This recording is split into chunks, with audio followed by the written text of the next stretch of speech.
Welcome to Neurodivergent Faith, a podcast to help you navigate the beautiful and complicated intersection of neurodivergence and Christian faith and practice. Whether you're neurodivergent yourself, or you're a friend, family member, or church leader seeking to understand more about the neurodivergent Christian experience, you're in the right place. My name's Josh Davis. I'm autistic, ADHD, a spiritual director, and an ordained pastor, and I'm delighted to have you join me as we explore the unique ways neurodivergent people experience God, worship, community, and scripture, along with special interests, sensory and attention differences, social and communication challenges, and much more. Together, we'll break down barriers, confront misconceptions and assumptions, and celebrate the beautiful diversity of God's creation in all of us. So, if you're ready to think deeply and creatively, to reconcile your faith and your brain wiring, or you just want to hear what it sounds like when neurodivergence and Christianity have a conversation, come on in. It's a bit messy, definitely interesting, and we wouldn't have it any other way. We don't do small talk here, so let's jump into something real, raw, and robust. Are you ready? Take a deep breath. Hold it. And let it out with a sigh. All right, here we go.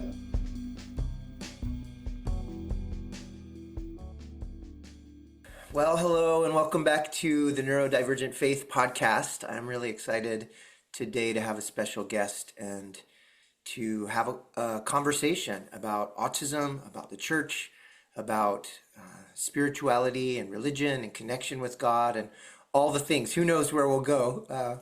But I want to welcome my guest and just love for you to introduce yourself. Would you tell us your name and your neurotype and anything else you want us to know about you? Thank you so much for having me. My name's Erin Burnett. I'm from Northern Ireland, and I was diagnosed with autism when I was 18 and then got an ADD diagnosis slightly later on.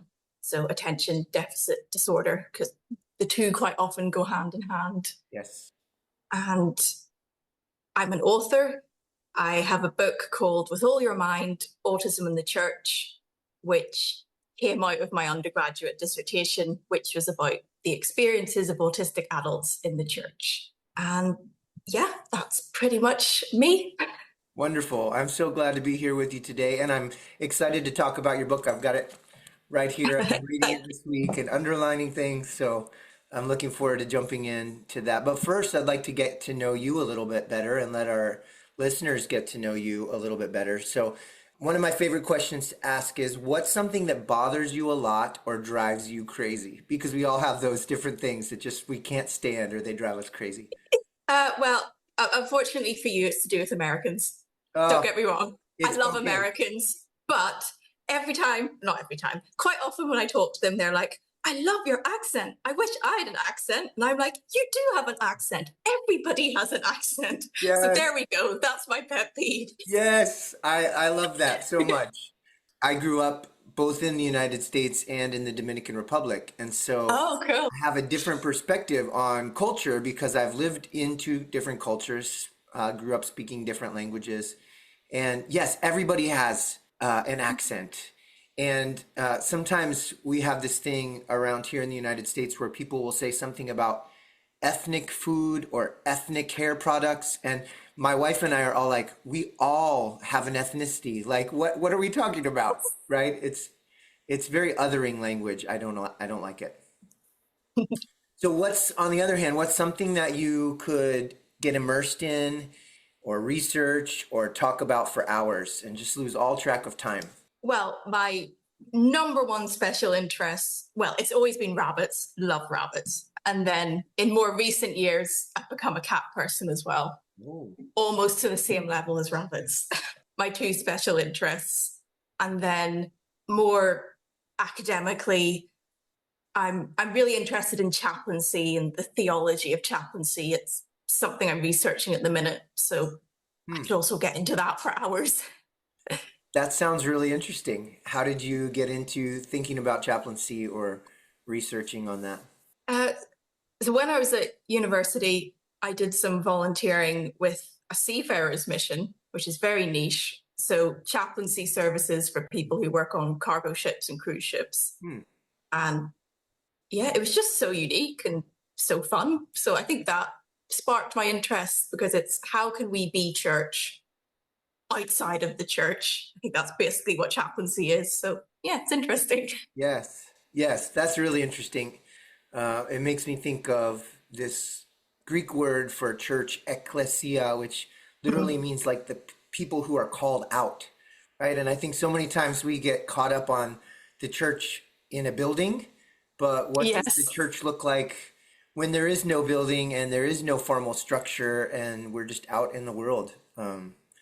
Yeah, I'm fascinated by that too. Do you have any rabbits or cats? I don't, sadly, because since I left uni, I've sort of just been, working a year here, a year there. I think having a pet requires a certain degree of stability, For but sure. maybe one day. Do you enjoy other people's rabbits and cats, or do you prefer them from a distance, like to research and learn about them, or do you like to actually be with them too? Oh, I love being with them. I was pet sitting for a neighbor just yesterday, so that was fun. Two Oh, cats. that's kind of the best of both worlds. You can enjoy them, and then you don't have to be Pay for them. responsible or be tied down, right? Yes.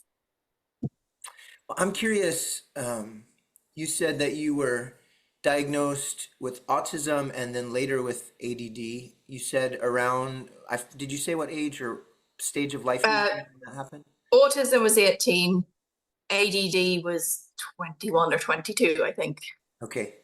Yeah, so I was just diagnosed with both autism and ADHD is what we have it here in the US a couple of years ago, about a year and a half ago at age 47. So I'm always Wow. curious to hear for people, what was it like for you growing up not knowing your neurotype, not knowing about autism and about how your brain worked and how it was different from other people's? What was that experience like for you? Well, I do have the great fortune that I have, really supportive parents, a really good home life, which I know is not something that everyone was lucky enough to have. So that helped me. And early childhood, primary school, that was fine. I think, like a lot of neurodiverse people, things didn't become difficult until I was in the secondary school stage. So pretty much 11 to 18. Hmm. It, that's when hormones kick in, socializing becomes infinitely more complicated than it was when you could just make friends because you both have Pokemon cards and that's it, done. Um, Hmm. I also went to an all girls school, which, yeah, the social dynamics of teenage girls are like just unfathomable, even if you're not autistic. Right. So I wasn't bullied, so I was fortunate in that regard, but I just didn't have friends at school simply because I just didn't know how. Like, they weren't actively excluding me. It's just, I probably just came across as extremely disinterested because I just didn't know how to interact, even though I wanted to. Sure. So it was rough. Like, I did well academically, but socially, it was rough. Mm. And yeah, I'm glad it's behind me. Do you remember a mindset shift when you realized that you were diagnosed with autism and then later with ADD? Yeah, so the story of how the diagnosis came about, because I was so desperately unhappy at school, I ended up being referred to the adolescent mental health service, so the state provided service. And I mean, it wasn't bad. Like, I got CBT, but it didn't get to the core of the issue. Right. But it wasn't until, so you get discharged when you're 18, and I had a discharge appointment with a psychiatrist who I don't think I'd ever met before. And it was literally at this final appointment, she just looked at me and was like, "Have you ever considered autism?" And it was like, just this throwaway remark after I'd been in the service for like 3 years. And yeah, it really was just like, a switch was flipped, because I had never considered it, because from my point of view, the only exposure I had had to autism was boys with incredibly high needs. That was my picture of autism. Yes. Um, but once I did more research and all that, I was like, wow, the pieces finally fell into place. It gave answers to why school had been so difficult in some ways. And yeah, it was a very positive thing. And goodness, I'm just very grateful for that psychiatrist and an almost offhand remark. Yes. But then, because getting into the peculiarities of the British system, obviously I was too old to stay in the adolescent system. The waiting list for the adult autism system was ridiculous. So again, I had the fortune that my family could afford to send me for a private assessment, but not everyone has that fortune. And there are many people in the UK, and I'm sure other countries, who basically have to wait years and years and years. Right. Wow. Here on this podcast, we're often talking about kind of the intersection of neurodivergence and faith. As you were experiencing that diagnosis discovery process for yourself, and then maybe also as you look back, do you have any indication or any way that you sense that God may have been involved in the process? Definitely. And my faith journey throughout my teenage years was interesting. So at the time of great loneliness, it did drive me to take my faith more seriously. I was always born and raised Christian, but I began to take it really seriously for myself. Became very interested in the reformers and their theology, and I still am. But in hindsight, the black and white mentality of autism, I basically became a fundamentalist. I often make the joke that most teenagers do sex and drugs if they want to rebel, but I did fundamentalism instead. So I don't regret it in a way, but the only thing I do regret is I think it made me a rather judgmental person. That's the only thing I regret. So then getting the autism diagnosis, I think, shed some light on that as well. Why I was so black and white, why I had to take the Bible so literally, why I was so afraid of disappointing God. And I think it was the start of a journey. I'm not sure if you'd go as far to call it deconstruction, or maybe you would, but a journey in which I was able to relook at my faith, informed by what I now know about how I think, and trying to come to a more healthy place. That makes a lot of sense to me. And I think because of our black and white thinking and literal communication, I think it's easy for autistic people, especially, to swing the pendulum really far in one direction or the other. Yes. So for you, for a while, it was fundamentalism. And then, like a lot of university students, you get to the point where you're basically an atheist, and then you build something up which is somewhere in the middle. Right. I'm curious for you, since your diagnosis, what's it been like for you, and how have your relationships with yourself or with others or with God shifted? Maybe if you have something for each of those, how's your relationship with yourself shifted? I think it's given me a lot more self-awareness and a degree of self-compassion, because I think it's very easy for us to beat ourselves up about our perceived failings.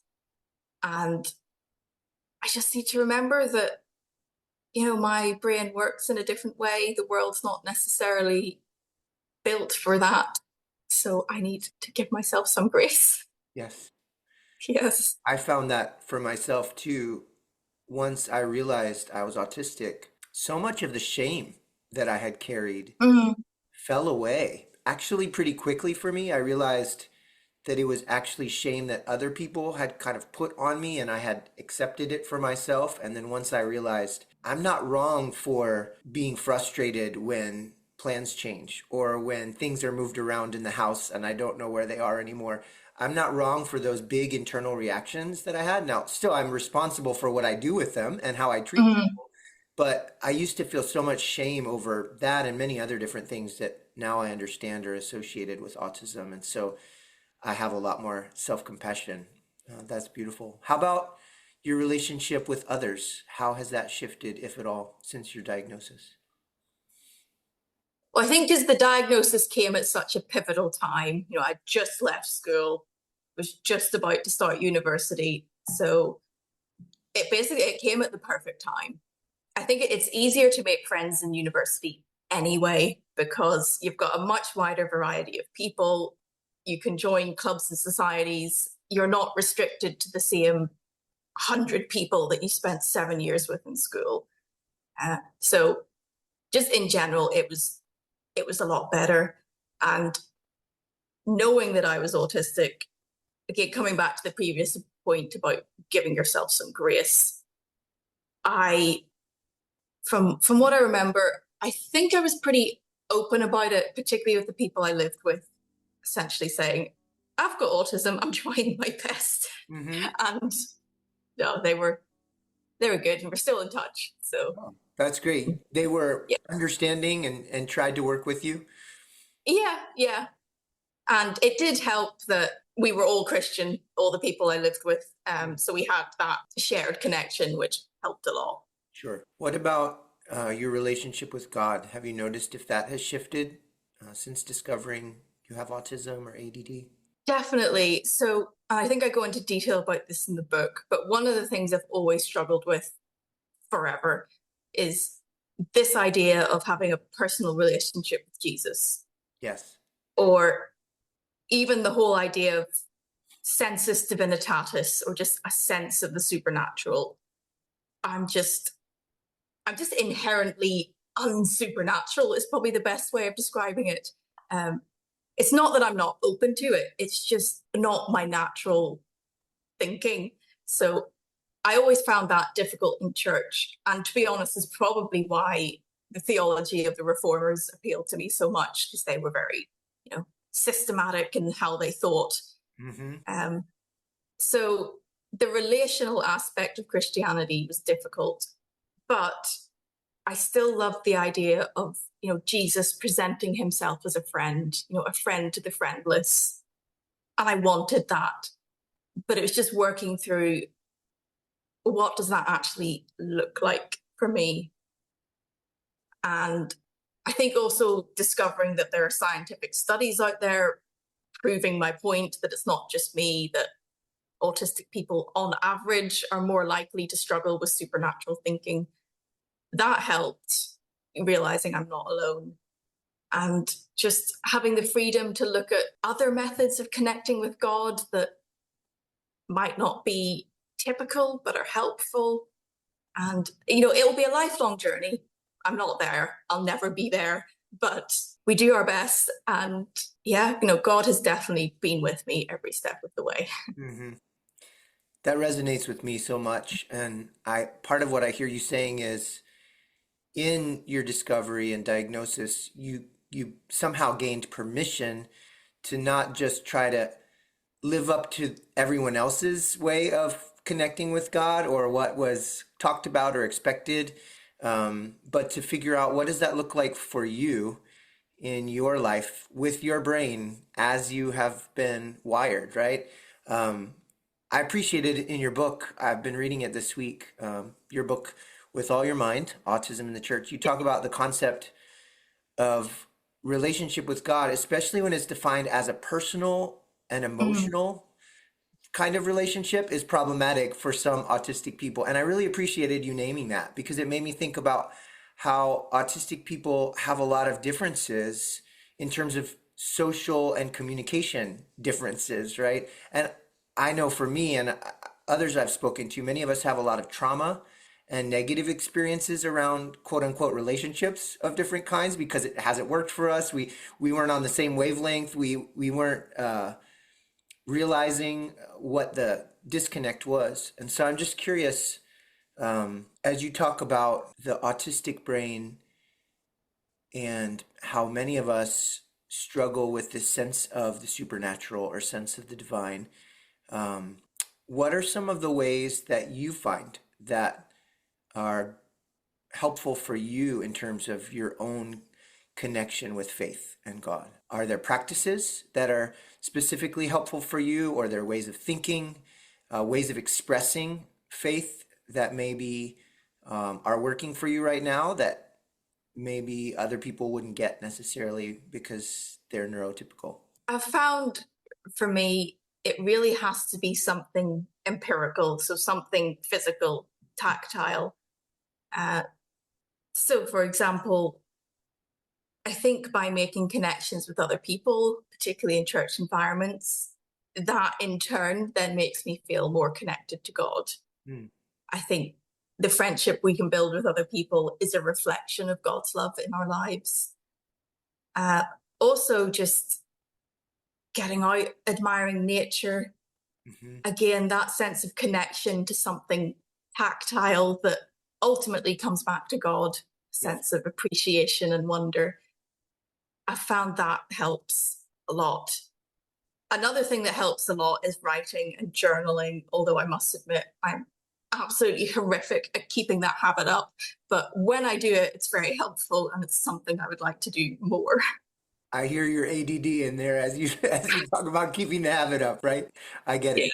Yeah, I find that even just the movement of journaling, then it gives me something to see and to feel, tactile, and all of that helps kind of ground me in the moment and helps me actually connect more deeply with myself and with God and also nature. Just recently, for the last year and a half, anytime I can step outside and feel the sun, I'll just take a moment, put my hand on my heart, my other hand on my belly, just feel the warmth of the sun on my face. And then I think about that blessing from the Old Testament, from Numbers, where it talks about let the light of your face shine on me. And so I just imagine in those moments the sun as the light of God's face shining on me. And that kind of tactile, actual sensation really helps connect me to God in that.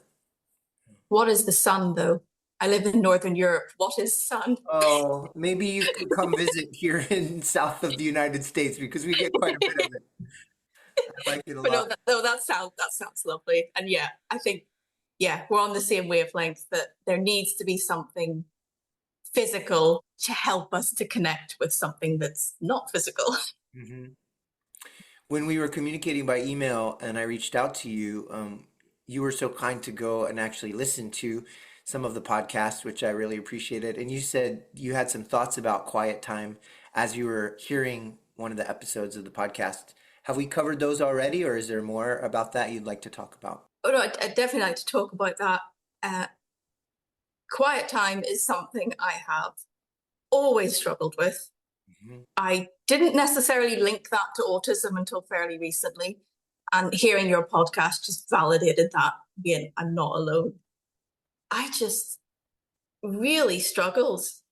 It possibly more from the ADD side, but this idea of prayer being sitting with your eyes closed, my mind would just wander. And then I'd feel horrifically guilty because I couldn't focus enough on God. And it almost became a chore. And when faith becomes a chore, you're doing something wrong.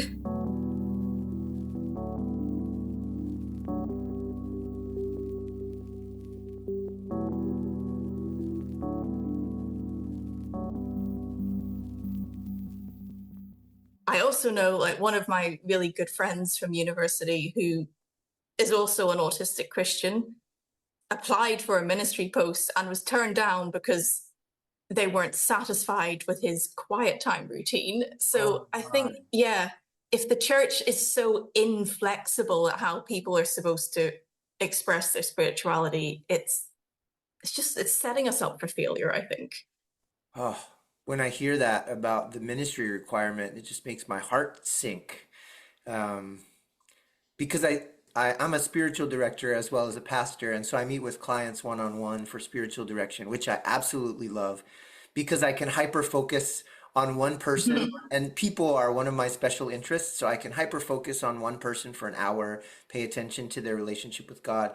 And several of my clients are aware that they're neurodivergent, either diagnosed or discovered. And I just remember one time talking to one of them, and it just came out of my mouth like, you would have made a great disciple walking with Jesus, like walking on the way, talking to Jesus, having conversation, being outside, doing things with your hands, right?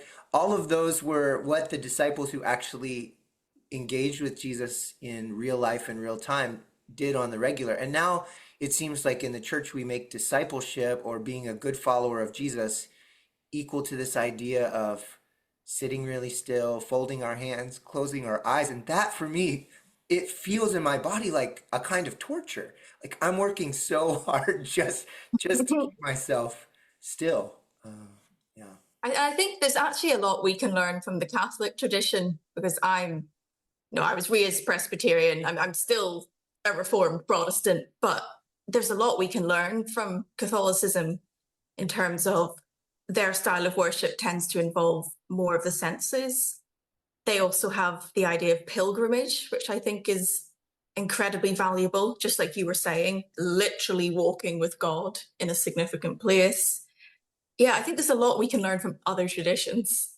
I think you're so right. A few years ago, the most transformative experience of my life so far, I got a sabbatical from the nonprofit I was working for, and I got to do a Camino in Spain, a pilgrimage. Ah, yeah.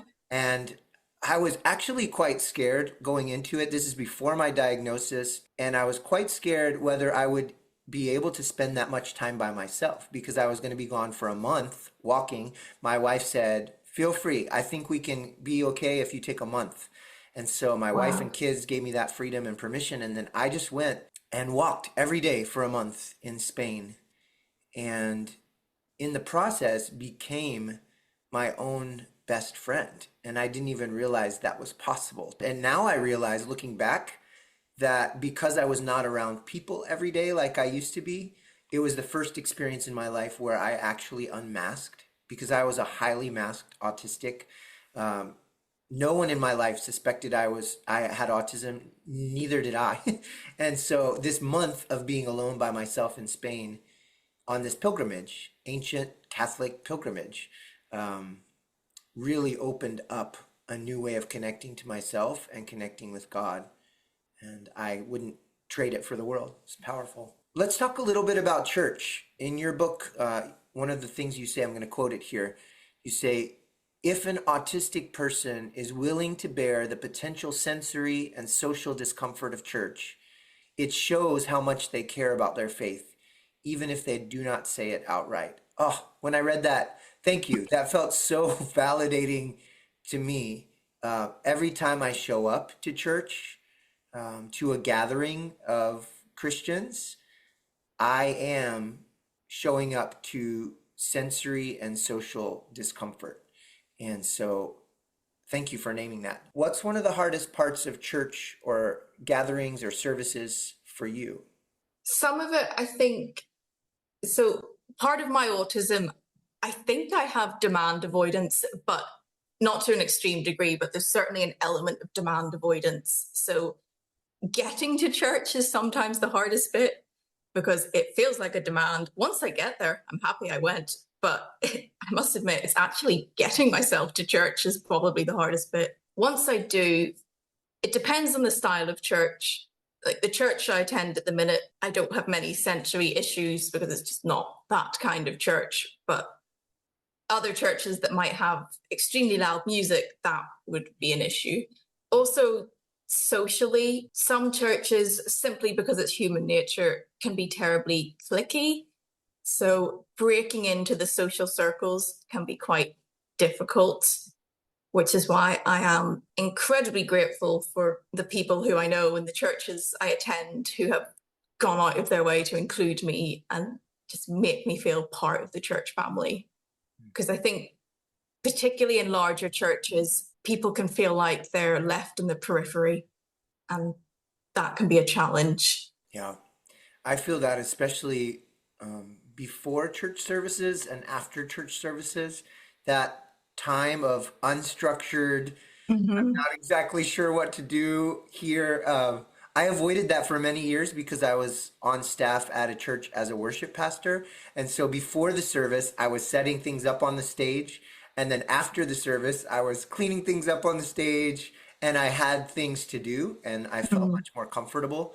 But when I don't have that, that unstructured social time is super challenging. Plus, the volume level tends to go up and there's so many conversations happening at once and my ears can't make sense of all of that, it's super hard for me to be present in those spaces. In your book, you say that churches have a theological obligation, and you actually said a legal one too. I think that's legal in UK. I'm not sure about the laws in the US. I have actually no idea. I want to look into that. But you say churches have a theological obligation to remove obstacles that may prevent an autistic person from fully participating in a church community. Why do you believe that this is important theologically? And what ways have you seen that churches have successfully removed obstacles for people? So biblically, the story that comes to mind is the people who lowered their paralyzed friend down through the roof. So they couldn't get to Jesus the normal way, so they quite literally removed the roof. So it is thinking outside the box of different ways in which we can help point people to Jesus by removing obstacles. And in the UK, the legal term is reasonable adjustments, which is deliberately ambiguous. But what adjustments can a church make that are reasonable, that will help people with autism and other disabilities feel more welcome? So something super simple, for example, would be having some earplugs. Quite a long time ago, when I was traveling in Japan, I went to this international English church, which was quite loud, quite lively, but they had a basket of earplugs at the door. And it's so simple, but like I'm still talking about it about 10 years later, because I was like, wow, it just shows that someone has thought this level of noise might be uncomfortable for some people. Maybe we should do something. And again, that's so cheap, so easy, but it meant a lot. Something else I actually never thought of, but I came across this recently, one of the local churches in Ireland. So you were saying how the period before and after church can be the most difficult. So this was a family who had a son with quite profound autism. So the whole chatter before church was just too much. So what this church did was they reserved a seat for him. And then the arrangement was he would come into church 10 minutes late. So when everyone had already stopped talking, his reserved seat was always there for him. And he could just come in quiet. And I just thought, that's fantastic. I never even have thought of that. Just hearing you say that, I can feel like the tears coming up. Oh my gosh, that feels like such beautiful consideration. Yeah. Thank you for We sharing. could shout them out. I think it was Port Stewart Baptist Church. So if anyone knows them, let's shout out because, yeah that's nice. Yes, thank you to that church for sure. When you were talking about the story of the people who helped their paralyzed friend get to Jesus and went through the roof to do that, something came up for me, and this isn't on our script, so if you don't want to talk about it, it's okay, but it just came up that I think one of the challenges that I recognize for neurodivergent folk is that our disability is hidden a lot of the time. And so here with a paralyzed man, it's obvious, like he has an issue that he can't get to Jesus because there's crowds all around. And so his friends really were gracious and creative and took a lot of initiative, it seems like.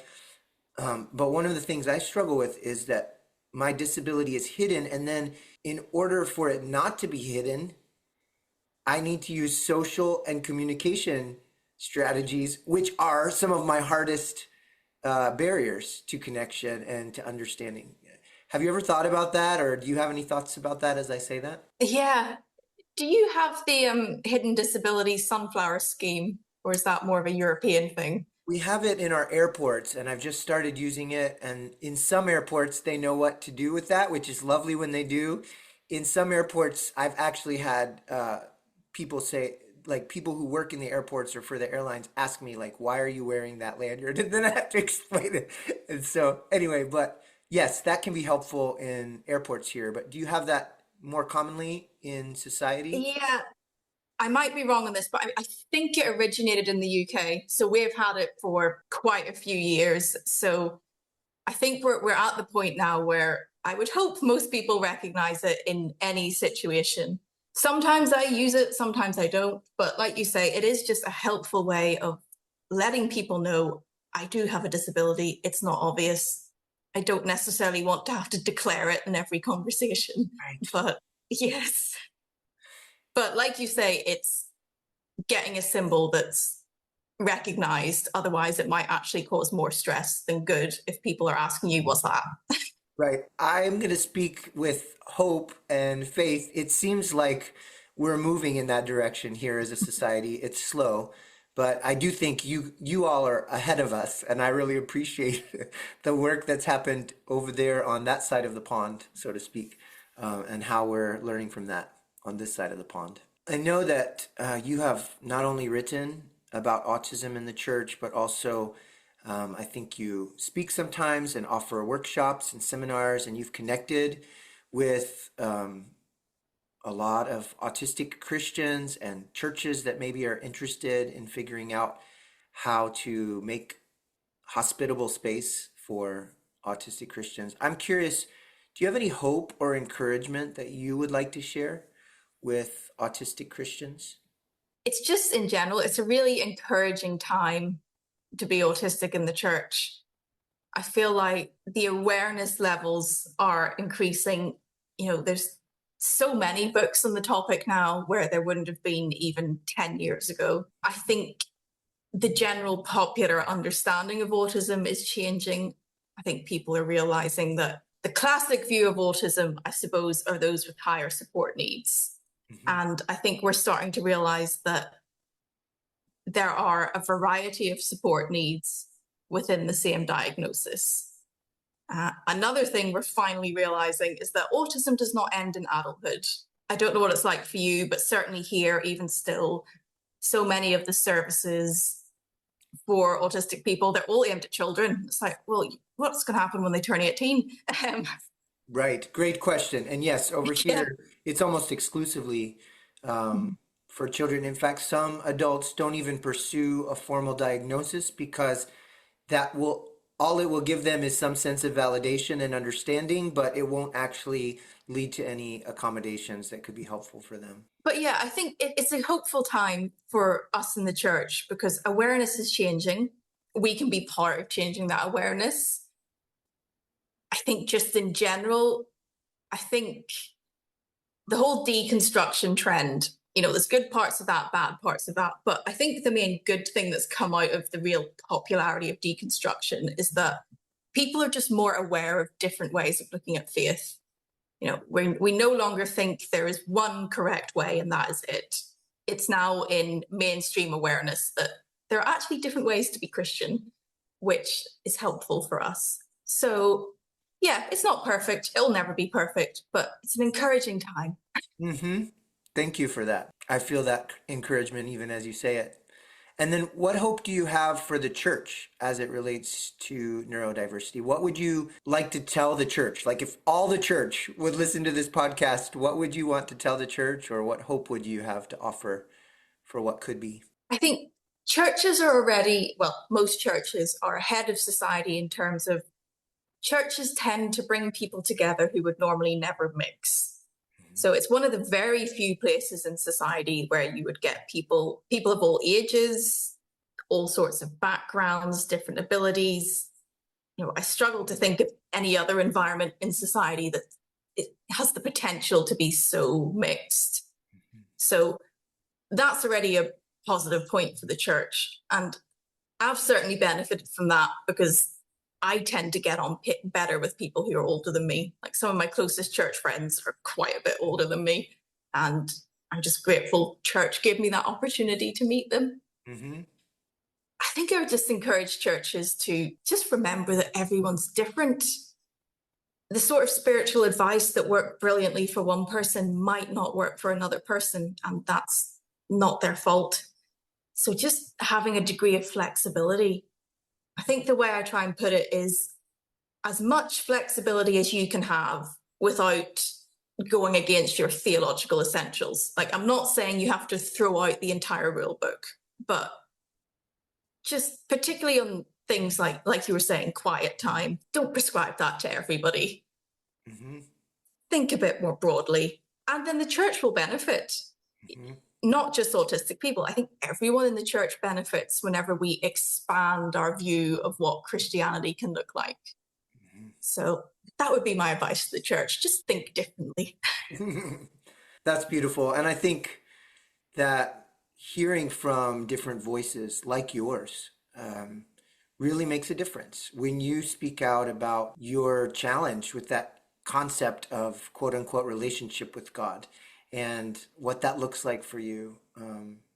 I remember reading in your book, you said some people will say they're spiritual, not religious, but you actually prefer to say, I'm religious, not spiritual. And I really appreciated just hearing those words and hearing a fresh perspective. So even as you're hoping that for the church, I see that you're participating in helping make that happen by writing, by raising your voice and sharing your own experience.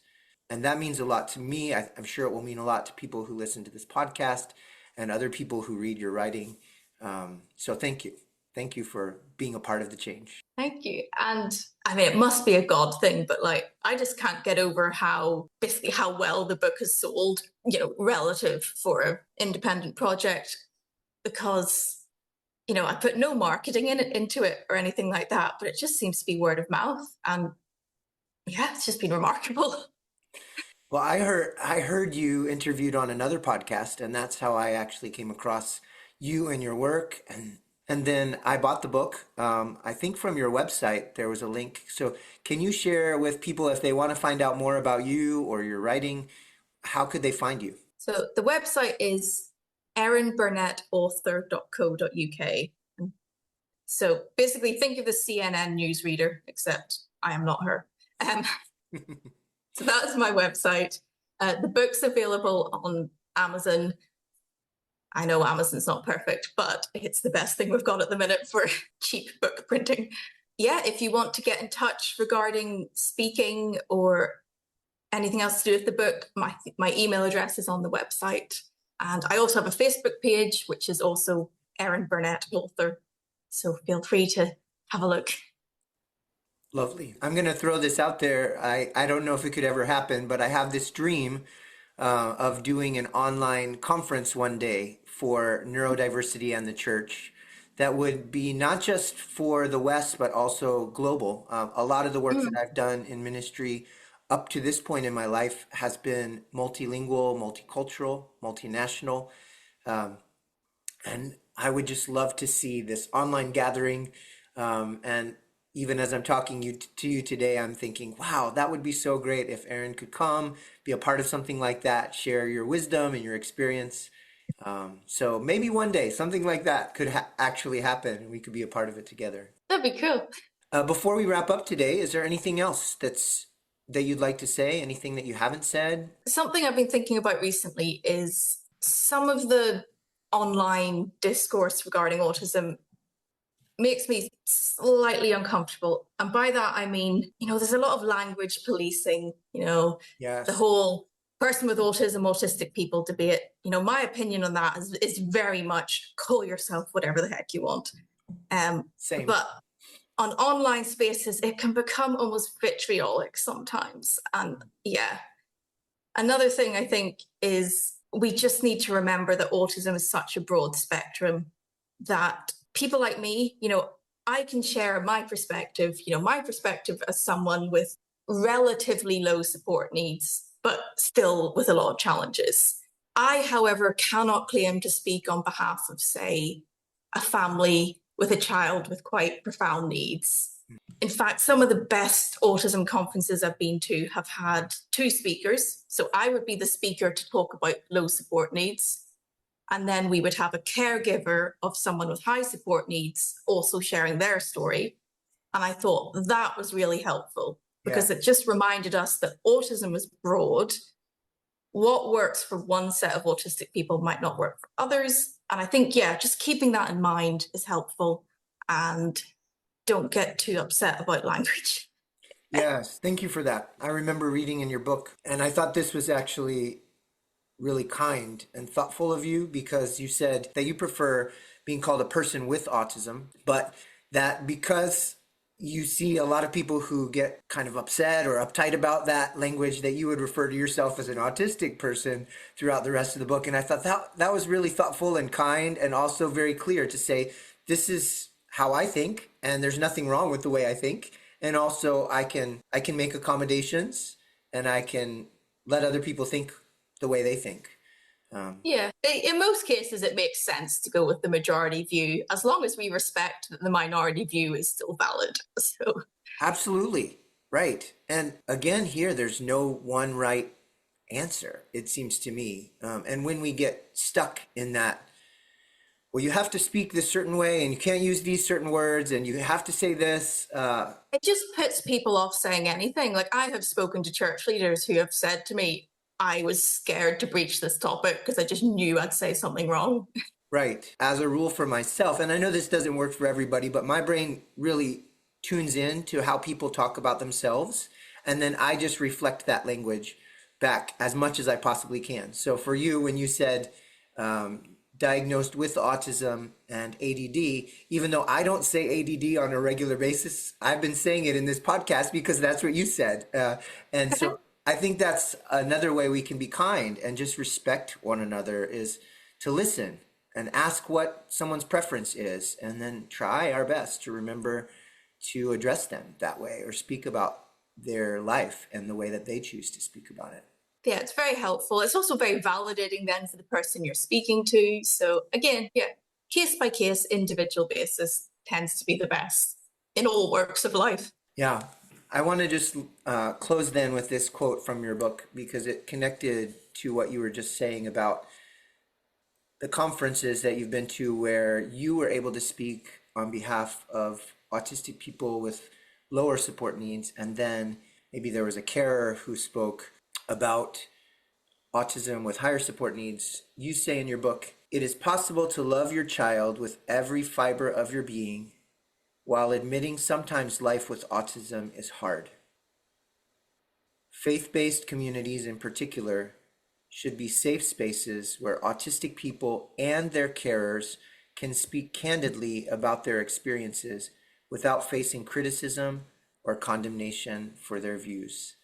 And I just want to say, yes, amen, may it be so. Well, thank you so much for talking to me today. It's been great. I really have enjoyed this conversation. I've enjoyed it too. And I think, yeah, what you're doing with the podcast and your ministry in general, I think it's great. It's very encouraging.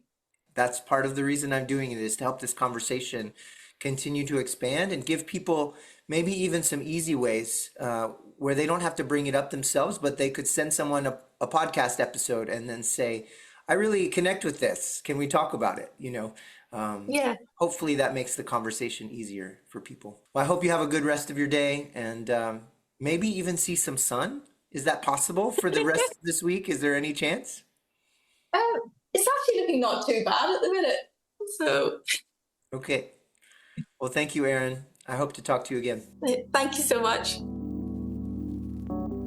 After recording the podcast, I gave Erin the opportunity to listen and to reflect if there was anything else she would like to add. And she said this: different countries use different terminology. For example, my official diagnosis is high-functioning autism, even though I know most do not like functioning labels. Therefore, I do not use them. There has to be a degree of cultural awareness, and not everyone will follow the most up-to-date American DSM terminology. I think this innocent misunderstanding might be contributing to the animosity I sometimes see in online autism communities. Beautifully said, Erin. Thanks for the thoughtful way you're building bridges for us all. Thanks for listening to this episode of Neurodivergent Faith. If you like what you heard, consider subscribing, leaving a review, or sharing this with someone who might need to hear it too. And as you continue to wrestle with faith and identity, remember, your unique brain is a part of God's creative genius. Whether it's the way you process scripture, engage with prayer, or connect with others, you are a reflection of the vast creativity of our Creator. May you trust that God knows you, delights in you, and is working in you exactly as you are. And may you know that you are not walking this journey alone. See you next time.